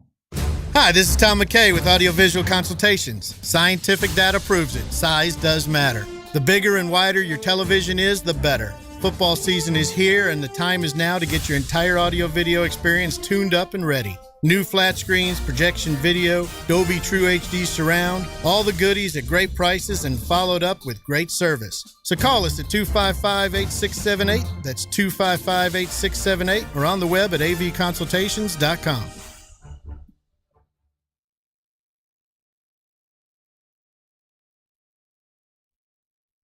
Hey racers, Phil Whipple here again with the Revved Up Sports Show. For over a year now, you've heard me talking about our valued partners over at Generation Race Cars. During the first half of this season, GRC built cars have visited Victory Lane on 20 occasions, driven by 6 different drivers. We're proud of their success and know more wins are ahead for them in the coming months. Generation Race Cars, located in Springtown, Texas, continues to offer new chassis body combos all the way to turnkey sport mods and limited modifieds. All cars are built just like the ones driven by recent winners Alex Hickam, Jeff Shepard, Dean Abbey, and Kyle Wilkins. Justin Long is committed to giving each and every customer the time they deserve, along with a commitment to bring quality into every build. When you're ready to join the winning team, give the guys over at Generation Race Cars a call at 817-528-2947. Take your racing program to victory lane with Team GRC. Hi, I'm Danica Patrick. Watching my nieces grow, play, and learn is amazing, but not every child gets to be carefree. 1 in 6 kids in the U.S. are hungry. This breaks my heart, and it's something that Feeding America is working to change. Each year, the Feeding America network of food banks rescues billions of pounds of good food that would have gone to waste and gives it to families in need. To help, visit feedingamerica.org. Brought to you by Feeding America and the Ad Council.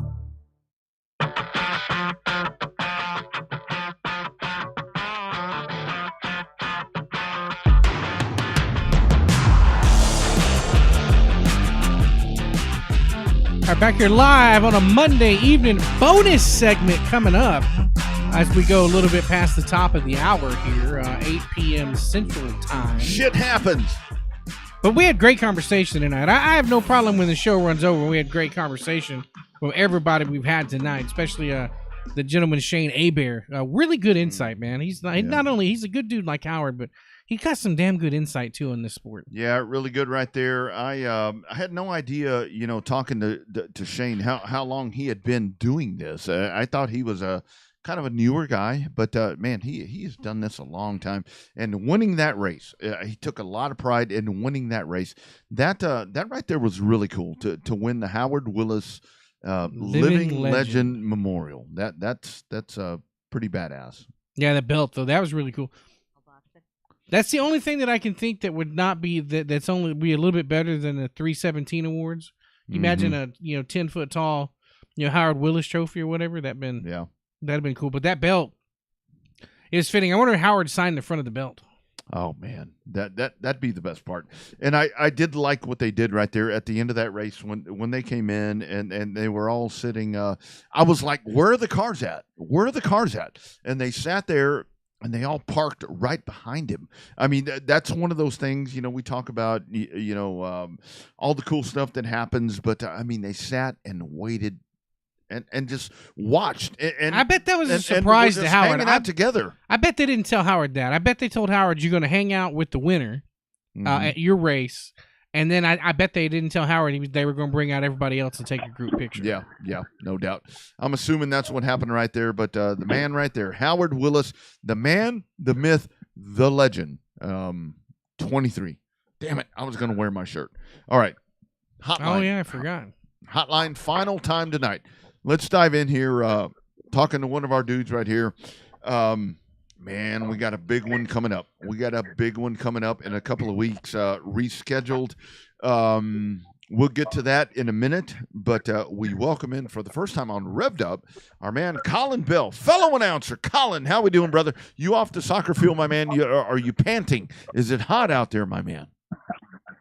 Yeah, it's an indoor soccer field, but oh hell, right this now. guy indoor soccer field. Oh my God, this guy! Come on, Colin, what the hell? Do you announce indoors too? I mean, indoor soccer, indoor announcing. Come on, man, be out the heat with the rest of us. Yeah, it's so hot the AC can't really keep up. It ain't much different. Yeah, no, it's all good. Colin, let's talk about your weekend, my man. What the hell all did you get into this past weekend? Well, oh hell! No, did we lose him on the indoor? It's being inside. It's that dome. He's inside that dome. We lost him right there. We'll try to hook up back up with him here momentarily as we dive back in. But yeah, inside. Bobby, I've had the idea. So many people talk about with the Astrodome in Houston. I put the idea out. I'm like, what do you do with the Astrodome? Remember, it was the first indoor the first dome stadium. Yeah. How about having the first indoor racetrack? Maybe that might work. Astrodome. But it didn't work real good. It didn't work real good in St. Louis, though. Yeah, that's right. All right, Colin. Where the hell were you this weekend, my man? So I was at RPM Speedway on Friday and Devil's Bowl Speedway on Saturday with the short track Super Series, Ollie's Bargain Outlet Cajun region, the big block styled modified. Nice. And had a really great show on Friday at RPM. Mm-hmm. And then Saturday we unfortunately lost a few motors, so yeah, we'll have to see how that hurts our series for the final race. But yeah, kind of to be expected at the big track. Yeah, that's right. So going into the weekend, so how do you prepare for a race weekend? I mean, are you an over prepper or are you a just about right kind of guy? Rodney's an over prepper, man. He will make notes on everything. I just make enough notes to make me not sound stupid, depending on who you ask. What's your game day prep like when you go to announce a big race? I would say I'm an over prepper. My mindset really doesn't change whether it's a weekly race or a big race. I typically arrive the second the pit's open with a giant sketch pad and get as many sponsors as I can for every division I'm working for.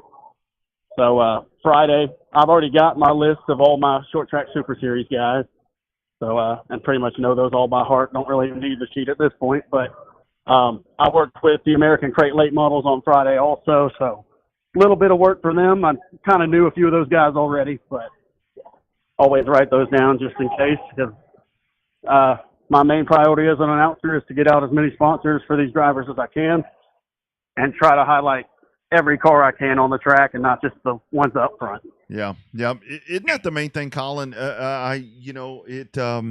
You can talk about the lead dogs all the time. I mean, that's the one thing that people hone into, but it really is all about just talking about every damn race car driver on the racetrack, because I don't give a damn if you're in the front or in the back. It takes a lot of money. It takes a lot of time to get out on the racetrack, and I think we need to showcase those people.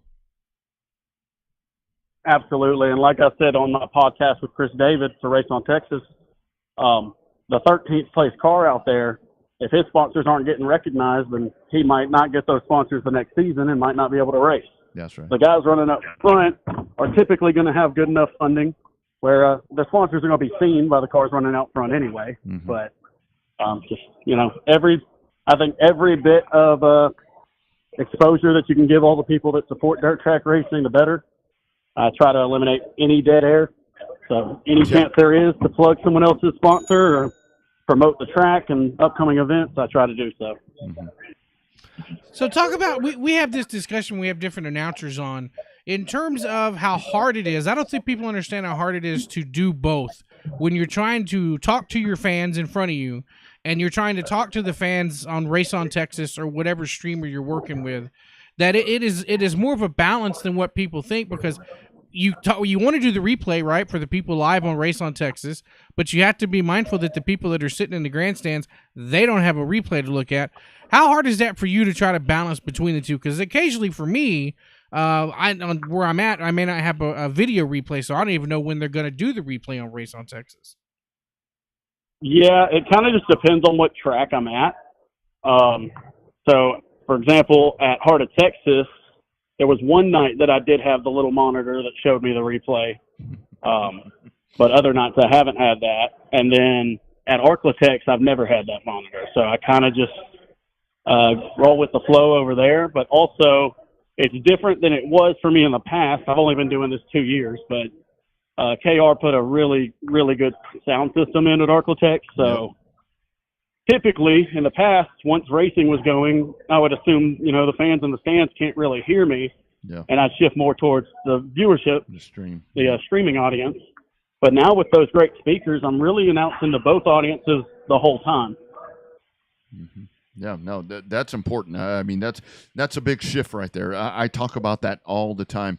Colin, tell folks, how'd you fall into this? I mean, this job right here, everybody can do it, but nobody wants to. How the hell did you end up being in a very small fraternity of race announcers? How'd this happen for you? Well, grew up going to the races pretty much my whole life. My uncle and my dad raced literally my whole life. So been going to Boot Hill, Champion Park, and Arklatex, all the Louisiana tracks growing up. And my brother started announcing at Boot Hill about a year, maybe 2 years before I started. And just one day I knew Gene Border was looking for an announcer, so I called him and asked him, and he said he'd be willing to give it a shot, and kind of went from there. It's kind of funny how we fall into this stuff, isn't it? I mean, luckily you had your brother to kind of tie into it, but I know that Rodney's always wanted to be a DJ and then kind of fell into the announcing. I did too, so it's just weird how we kind of end up where we end up, isn't it? Yeah, so we've always been huge on stats, me and my two brothers, and we'd go to a race, and it was basically the My Race Pass fantasy before My Race Pass existed. We would choose somebody who pulled on the track for every race, and no one could choose the same person. You had to wait till they were on the track to pick them. And so the second Jason Ingalls pulls on, someone's going to yell his name and think that he's going to win, and then Chris Hennigan, and et cetera. And my brother Josh, who announces Boot Hill and Sabine, he would factor up points at the end of the night. And so we always had a pretty good knowledge of a lot of racers. And Zach Clark, who was the announcer at all three tracks we frequented for years, always joked back in the day that we were going to end up replacing him when he was tired of it. So now we get to work with him, so that's pretty cool. Yeah. Josh works with him every week now at Sabine and Boot Hill, and I've worked with him twice now. Yeah. But it's always fun. I didn't really co-announce much the first year, and I've definitely got more of a liking to it. Brought Chase Lawler into the booth with me at Arklatex a few weeks back, and some people aren't necessarily a fan of co-announcing. My brother, for one, is not. I've never co-announced with him, but for me, it allows me to have more inflection and more, passion and energy in my words if I'm saying half the amount of words during the night. Yeah. No doubt. So, Colin, let's talk about the memorial. It's coming up, rescheduled. But, man, that's a lot of damn money on the line. We just saw a great weekend at 105, with everything happened there with Howard. But you guys are sitting on a gold mine, man. Kind of walk us through what's coming up for the Mike Parker Memorial. This is going to be badass, man. I cannot wait for this one. Oh, yeah. So, first, let's recap the first edition of the year of the Mike Parker. That's right. So Thursday night, everything went great. Tony and Xander drove up dozens of hours. I think Tony comes about 8 and Xander 4 or so. Yeah. So they both came to Arklatex. We had the time trials, and we had, I think, 60-something cars for just time trials. Damn. And ended up being won by a driver on slicks, which was definitely unexpected. How about there's that? the 3 tire options. 3 tire options, so you got the KKs, the slicks, and then you could groove the slicks. Yeah. But the only bonus is if you went on the slicks, completely slick. So TJ Evans comes out in slicks and blisters it, and it was after 2 hours of practice. So I guess some guys would say there was rubber on there, but TJ's been fast on the slicks all year, so he's definitely been proving himself. So then we roll into Friday. I guess I should say Thursday night. A giant storm knocks out all the power in North Louisiana. Of course. And Northeast Texas. And I'm not going to lie, Friday was the most challenging night I've ever had as an announcer. There was no power at the place. So they were working on generators all day. We weren't sure if there was going to be power. Weren't sure if I was even going to announce. We're going to race without an announcer. But they just hooked me up to the camera, and we were filming for On Demand. And so they gave me a mic, and through the limited heats, it's on demand, and they eventually got the power to the tower, and I was able to announce for the fans in the stands as well as the on-demand crowd. So it got better, and the racing was great, but it was about 140 in that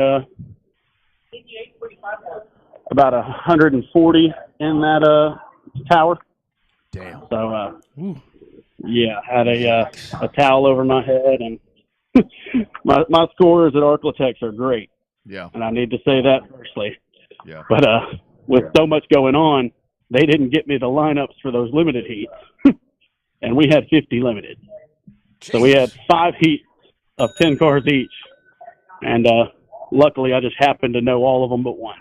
Wing it. It was his first race of the year. And I could remember his last name, but nothing else. Yeah. And so, I was kind of proud of myself after reflecting on that, but in the moment I was pretty irritated having to try to remember everything. But again, it was incredible racing. I know they went 4 wide in the limited heat for, I think, heat number 2 for 3 or 4 laps. And, yeah. Arklatex Speedway, best track in the country. I'm not the only person that thinks that, but I will die on that hill. So we got the remake. Saturday there were storms forecasted, and like all of us early in the year, the weatherman played us all and didn't actually hit, but obviously with what they were saying was going to come, it wasn't worth risking lives. And so we're rescheduled for September 2nd. Yeah. There's an extremely long answer for you, but so take us through that. Take us through that. I mean that's a big weekend. I mean that. So are you picking up from where you left off? And talk about the money part, Colin. That's a lot of damn money on the line. We were just talking, throughout the night, talking about modifieds and limited modifieds and all this. Here's your factory stock money right here. Mike Parker Memorial. That's a lot of goddamn money that's on the line for these guys. Oh, yeah. It's $12,036 to win if you win it on the slicks, and $7,036 to win it on anything else. and we are picking up from where we left off. So there were 4 B mains scheduled. Actually, nobody locked into the show. So a little bit different format. Last year they locked in 4. This year they didn't lock in anybody. And so it's a guessing game on who's going to show back up. You know, and Justin threw a new thing in where we're going to run a completely full show for the factories for guys who didn't run it before or guys who want to surrender their spot. And the winner of that will get a provisional to start dead last. Right. And so that you kind of get to choose your what you think you have a better chance in. You can run a full show and have to win the A, or you can try to start at the back of the B, and I believe it's top 5 will advance. Yeah. And so, yeah, it's a guessing game because, you know, second in the points, we talked about it when it happened, is Jared Moppin. No That's clue right. if he's going to be able to make it. And He'll you know, show there's up. So many. Yeah, he'll be there. He'll show up. But again, there was 80-something factory stunks, and I'd imagine we probably lose 15 to 20 that were there before, but we'll probably gain another 30. Yeah, that's right. That's right. Especially with how dry it's been. The slicks have been dominant over here the last few weeks. Mm-hmm. So, yeah, Justin's been on record of saying that he's probably going to have to give away $12,000. I love that. I love that. So, Colin, what's it like working with old KR up there at Arklatex? He's a character, good dude, but he could be a character both on and off that microphone. Oh, yeah. KR is great, man. He's got a great vision for Arklatex, and he's made some great improvements that I'm very grateful for. The new sound system's incredible. Just some of the things that he's got planned for the future that he's hinted on. He hasn't really told me anything officially, but he's hinted some pretty interesting things. But I worked for KR and Sestair over at Rocket a few times last year. I think I announced 3 or 4 over there for them. And so had a pretty good feel for him before moving over here to Arklatex. And so, yeah, I mean, it's great, man. You know, like I was saying, Arklatex, I think, is the best track in the country. You know, lots of people these days, and obviously the economy is bad, and I'm not discounting that, but That's right. Yeah. we typically don't have an issue with car count at Arklatex. Let's put it that way. We were at a streak of 19 straight races with over 100 cars dating back to last year. And then we had one night where we had 97. Damn. And it killed it. Man. And it was a night that Skims was running, so it took a few pro mods from us. Arms was running, took a few modified. So if those 2 series weren't running, then we easily would have had 100 and, you know, made it 20 races, which would have been. But, again, it speaks to all the promoters. You know, Gene built the place, and Gene Border, that is, legendary racer, and, again, built the track, ran it for the first 18 years it was open. And then Rollo ran it last year. Now he's at Boot Hill. He did great things. And then KR built on what Rollo built on, and it's just 20th year of operation. And, it's home. I don't want to be anywhere else. That's right. That's right. That's what it's all about. Find that home base and just keep killing it, man. Colin, you are the man, my brother. I am so glad all the success that you have. Just kind of keeping. We need that new blood, and that's exactly what you are doing. Not a lot of people want to do this job, and you have dove in and just doing it to the max, man. So glad to have you in the pack right here, and thanks for jumping on here, man. Cannot wait to see what happens here in a couple of weeks and everything that you're doing moving forward. Yeah, it's a blast, Rodney. Especially love going to new tracks. Actually get to go to another new one this week. So nice. Be at Big O on Saturday for the first time. Sweet. That's awesome.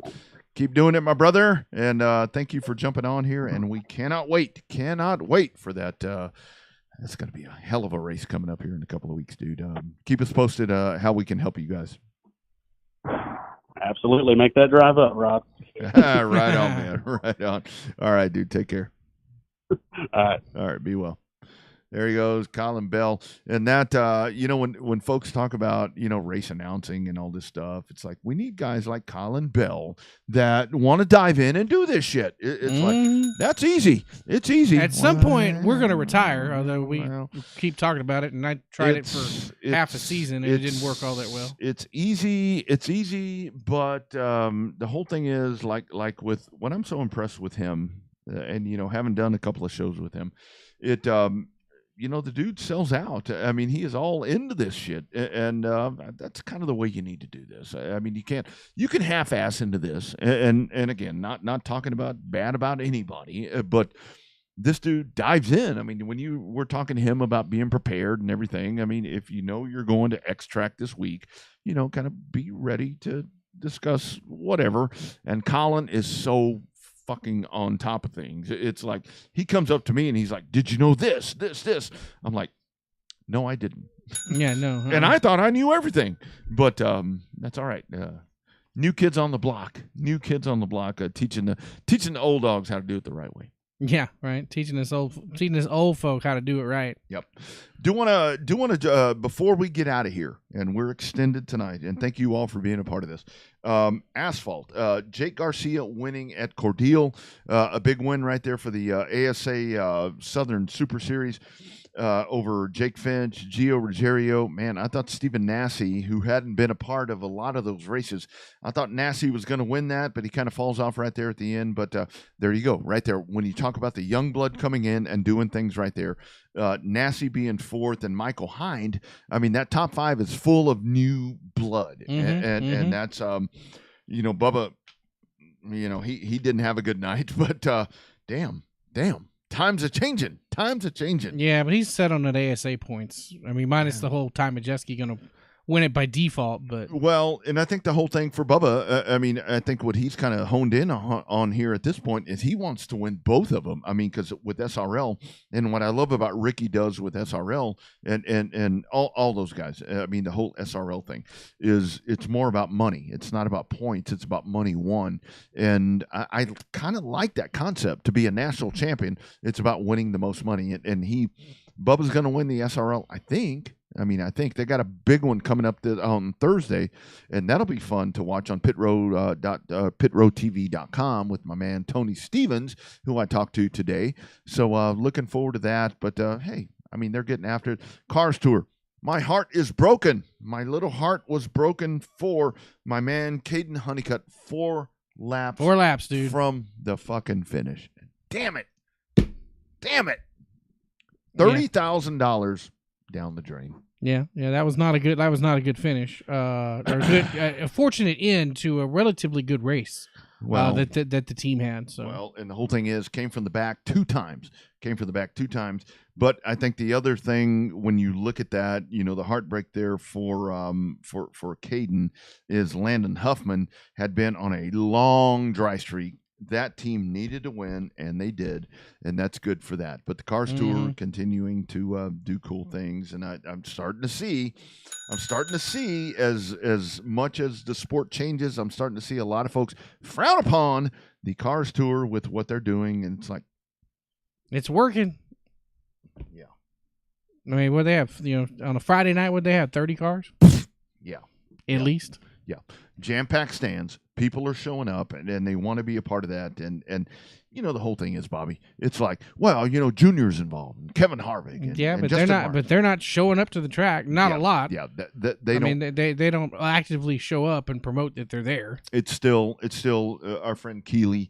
I mean, her and Jack are running that show. I mean, they're the ones doing that. It just so happens to be owned or co-owned, and I don't even know what their involvement is. They just happen to be part of the investors in that. And is that really a bad thing? No. I mean, if I've got a business and Dale Jr., let's say we started trading stock on Revved Up Sports Show, and Dale Jr. bought half the stock. Are you going to be pissed? No, not at all. No, I'm not either. So Dirty Mo Media, this show can be for sale. Have your people call our people. That's right. Yeah, this thing could populate. I mean, as it has, to race on Texas, and doing all the cool stuff that it continues to do. I do want to tell you guys before we sign out of here. Coming up, I was talking about it earlier when I was talking about Rogers Dap Chevrolet GM Performance. Coming up Labor Day weekend, I'm heading to Jackson, Mississippi, the All American 60. It's a 604 crate late model race, and funny, we were talking there about crate late models. Really want to try to grow that thing up right there. It's going to be a fun weekend. I hate that I'm going to miss a race ranch. I was committed to do this already. with RDC and GM Performance, I was, already doing that. But going to be a fun weekend going up there to be a part of that, doing some really cool stuff. There's a kiddo up there named Hunter Buckhalter. He's battling a bunch of demons. He's, stage 4 cancer. He's lost one limb already. And you can actually, if you want to message me on Facebook, they're actually GM Performance, Rogers Dabs. They're going to raffle off a 602 motor, $25 a pop. You could spend $25 and walk away with a 602, and all of that money's going to that right there, and that's really cool. That damn it, shit like that just breaks me up, man. I hate that. I hate that. But they're doing a really good thing for a good cause. Rogers Dab getting involved deeper every time they turn around, which is a good thing. Yeah. Good people. It's good when good people support good racing. So. That's right. So, Bobby, your week, my man. New opportunities for you today. Yeah. You come rolling up here. He's like, dude comes rolling up all buttoned up. I'm like, oh, who's this guy? Yeah, right. First time in a long time. Tried to do something new today. So far, day one was fine, but I got to get ready for Texana. Next thing you know, after this week at Texana, man, it's football season. It's time to go. College football season. I'll be down on the same weekend that you're in Mississippi. I will be in Houston, watching the UTSA Roadrunners kick the Houston Cougars' ass as their debut in the Big 12. 0 week coming up. You got college football coming up this weekend and lots of racing. So yeah, really cool stuff. Got to mess some music around. Copyright stuff is weird. Luckily, we'll pull the old Revved Up ATX thing out because it's all broken up, so it doesn't cause problems. Yeah, okay, good. Good stuff. You guys find a racetrack this weekend. Get your ass out. I know it's hot. It's going to rain on the Gulf Coast. Thinking about all those folks. Corpus is going to get rained on tonight. Corpus going to get some rain. The Valley's going to get some rain. California and Vegas getting some rain. That's right. Back next Monday right here. # Real Race Talk, the Revved Up Sports Show. You guys, thank you for being a part of this. We'll do it again each and every Monday.